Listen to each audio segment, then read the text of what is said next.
Alright, welcome back to our channel. Ito muli sa RP Max Vlog. Sa mega love shoutout po sa ating lahat guys, mga kaibigan, mga kalingap. Isang mapagpalang araw po sa ating lahat. Naway na sa mabuting kalagayan po ang lahat guys sa mga panahong ito. Araw po ngayon ng Miyerkules, December 18, 2024. Okay? So gusto ko lang pong gawa ng reaction guys. Ito nga pong live ni Kalingap Rab kagabi.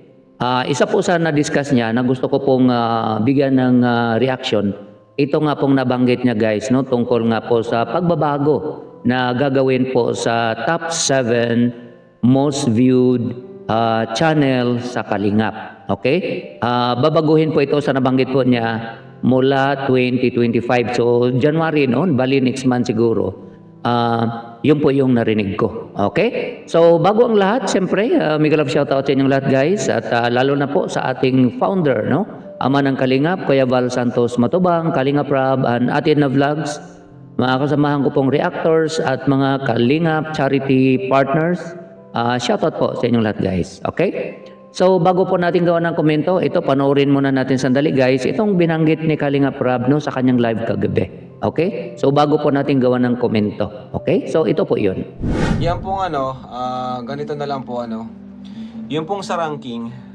Sana napanood to ni Ninong July.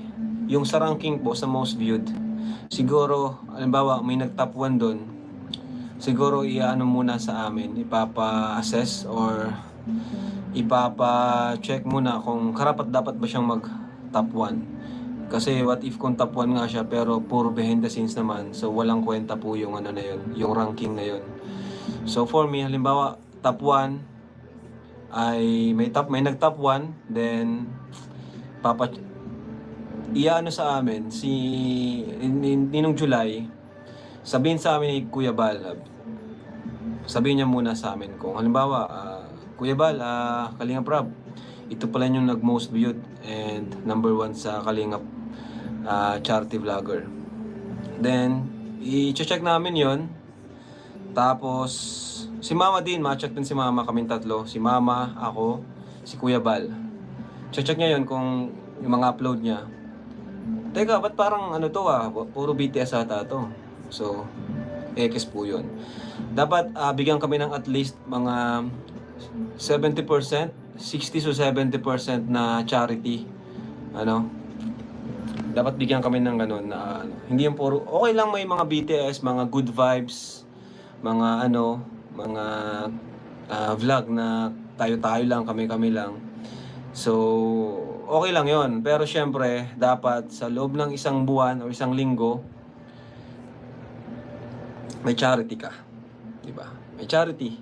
Lalo na yung mga nag-aspiring, lalo na mga aspiring Kalingap charity vlogger. Diba? So, yun na lang po ang ko, sasuggest ko kay Ninong July, no? Pa-check muna sa amin. Sa rank 2, wala na kaming pakialam doon. So, halimbawa, nag-rank 1 siya.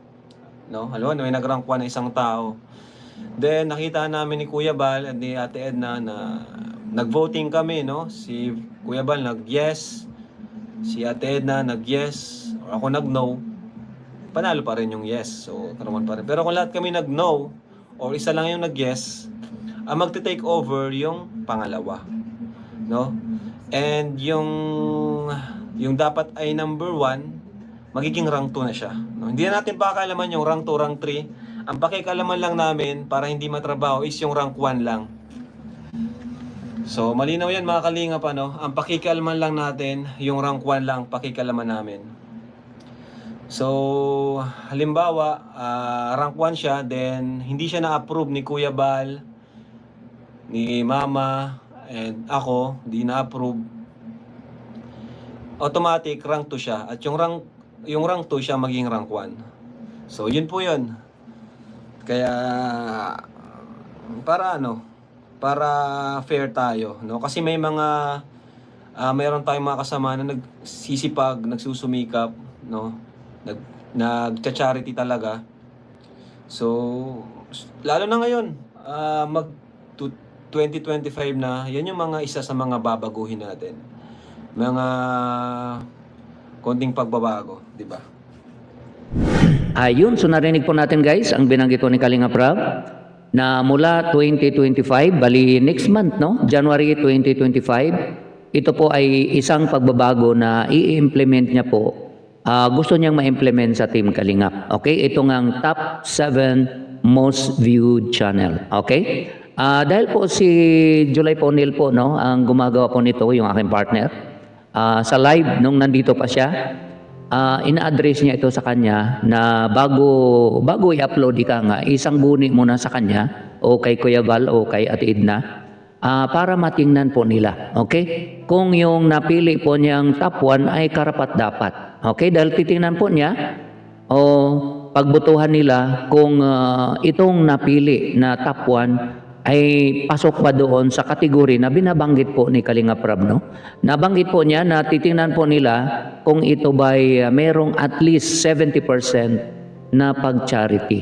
Dahil kung mostly naman doon BTS, mga bulong-bulong, o di kaya mga short videos ng mga pakatok, so hindi po pasok yun. At nabanggit nga ni Kalinga Prab, yung number 1, kung hindi siya pasok doon sa kategory, kung walang 70% na pag-charity, magiging number 2 siya.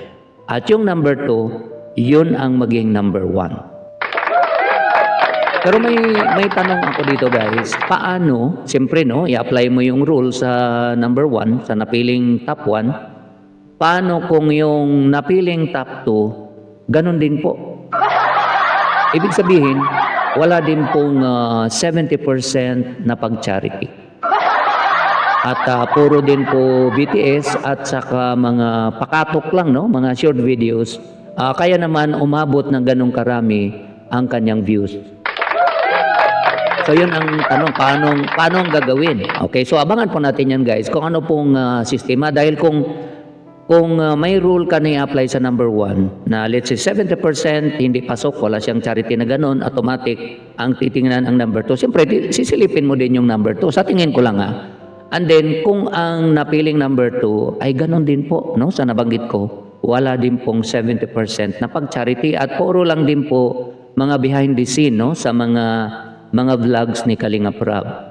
Di siyempre, hindi din po pasok yun. Kung hindi naman pasok doon sa 70% o doon sa rule. Kaya, ito opinion ko lang guys, baka ang mangyari nito parang sa school, no? Na pagdating ng araw ng graduation, ang gagawin ng isang school o university, halimbawa, kolehiyo, maraming cum laude, pero walang summa cum laude at wala din pong magna cum laude.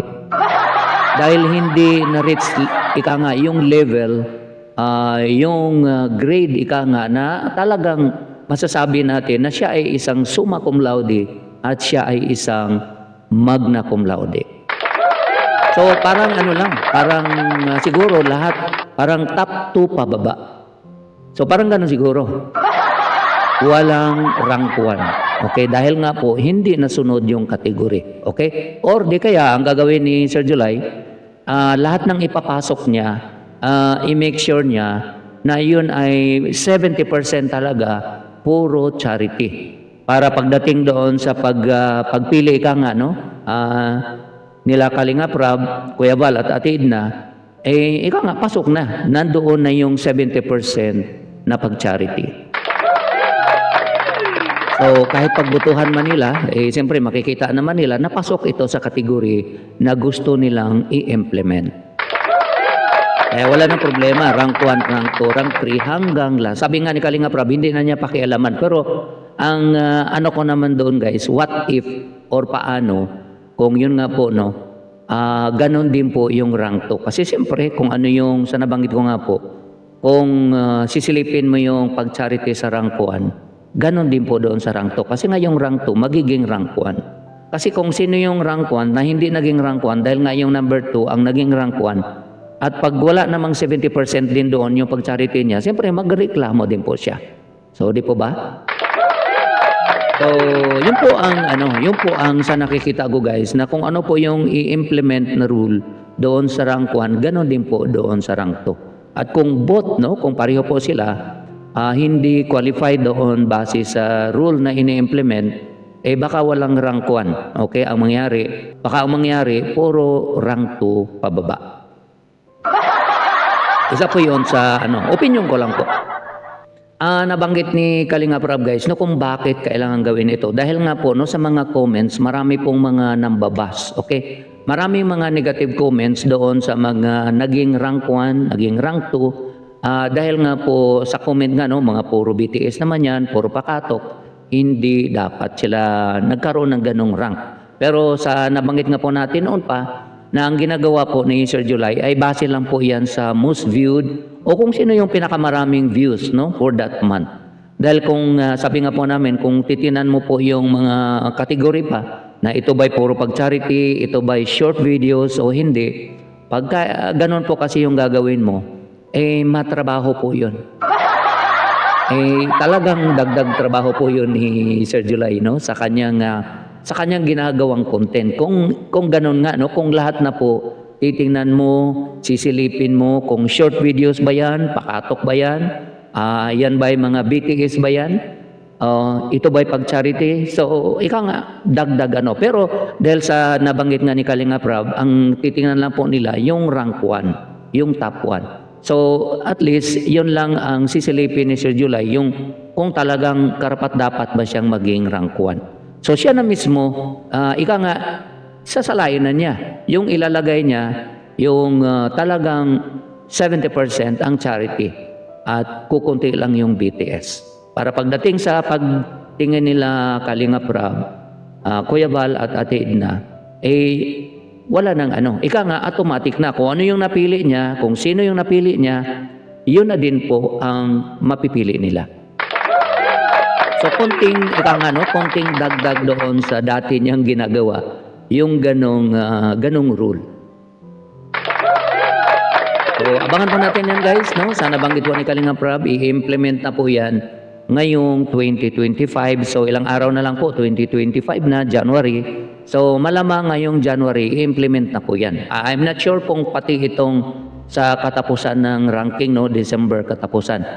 Sa nakikita ko sa mga views, mukhang si Doc Love ang nasa rank 1 kung base sa views. Pero kung sisilipin nga naman yung mga pag-charity, baka sabit si Dr. Love. So isa ito sa titingnan ngayon ng partner natin na si Sir July Cornel. Okay? Kung pasok si Doc Love o kung sino yung pumapangalawa, kung pasok ba sila o baka mamaya pareho silang puro BTS. So dito magkaalaman nga guys, Actually may mga gustong i-implement din po, na nakikita ko doon sa rule na nilalapag po sa amin na talagang ini-enforce na po nila o gusto nilang i-enforce sa mga Kalingap charity partners na at least sa isang linggo 3 beses po sila mag-charity. So hindi po puro BTS na lang, puro live, puro bulong-bulong at hindi na po sila tumutulong. Kailangan, siyempre, nandiyan naman tayo guys, para maglingap. Okay? At gayahin kung ano po yung ginagawa ni Kuya Val na paglingap, bilang founder. Yun po ang parang natin, pinaka-guide natin. Okay? Susundin natin kung ano yung natutunan natin na paglingap sa mga kababayan natin, and then i-apply din natin. Kahit actually yung 3 times na paglingap sa isang linggo ay napaka-kunti noon guys. So, napakakunti noon. Kaya napakadaling i-meet yung rule na gano'n. So, bali 12 times mo gagawin sa isang buwan. So, siyempre, kung nakita ka naman, siyempre, kayang-kaya mo na yon na magbigay ng ayuda na 3 times in a week. So, yun lang po guys, ang ating konting komento dito po sa live ni Kalinga Prab na gusto niyang gawin mula 2025, pagbabago sa ranking ng top 7 most viewed channel sa Kalingap. Okay? So, yun namang pangbuong Pilipinas, sa nabanggit ni Kalinga Prab, yung ginagawa po ni Sir July, hindi na po niya pakialaman yun. Siyempre, buong Pilipinas po yun. Ang gusto lang niyang mabago, dito sa Team Kalingap na ranking. Okay? Dahil para maiwasan po yung mga toxic comments, yung mga sinasabi ng mga basher o yung iba nga hindi basher, mga diehard naman, pero nagko-comment din po talaga ng negative. So abangan natin guys ang implementation po niyan at siguro naman no sa ninanais ika nga ni Kalinga Prab na mawala ng mga toxic comments ay sana ganun po ang mangyari. Mawala na po sana yung mga negative comments pagka ma-implement yung ganitong pagbabago. So yun lang po ang ating konting reaction dito nga po sa binanggit ni Kalinga Prab. Maraming salamat po sa inyong lahat guys. Suportahan po natin siyempre. Unang-una po yung ating ama ng Kalinga, Kuya Val Santos Matubang, Kalinga Prab at Edna Vlogs, mga kasamahan ko pong reactors at mga Kalinga partners. Sa makakaya po natin guys, suportahan po natin. Maraming salamat doon sa aking mga viewers. Kahit po konti man po yung views natin guys, pero based on percentage kasi wala pa naman tayong 200. Yung 8,000 to 10,000 views sa bawat video ko o sa upload ko na medyo trending ay malaking bagay na po yun. Okay? Dahil marami po dyan malalaki ang subscribers. Minsan 10,000 lang ay wala pang 10% doon sa ano nila sa total number of subscribers. Kaya kung titinan po natin, mag 10,000 man ako, malaking porsyento po yun base sa aking kukunting subscribers. Kaya maraming salamat doon sa mga nagtsatsaga na panoorin po yung mga upload natin. Maraming salamat po. Alam ko po, no, yung iba sumusuporta po dahil nakita naman po nila yung support natin sa Team Kalingap, sa landing pad, at lalo na po no, yung suporta natin kay Joy at sa iba din po nating mga pag-charity.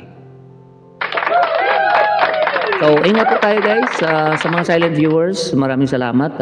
Ingat po tayo kung nasaan man tayo. God bless everyone. I love you all. Bye-bye.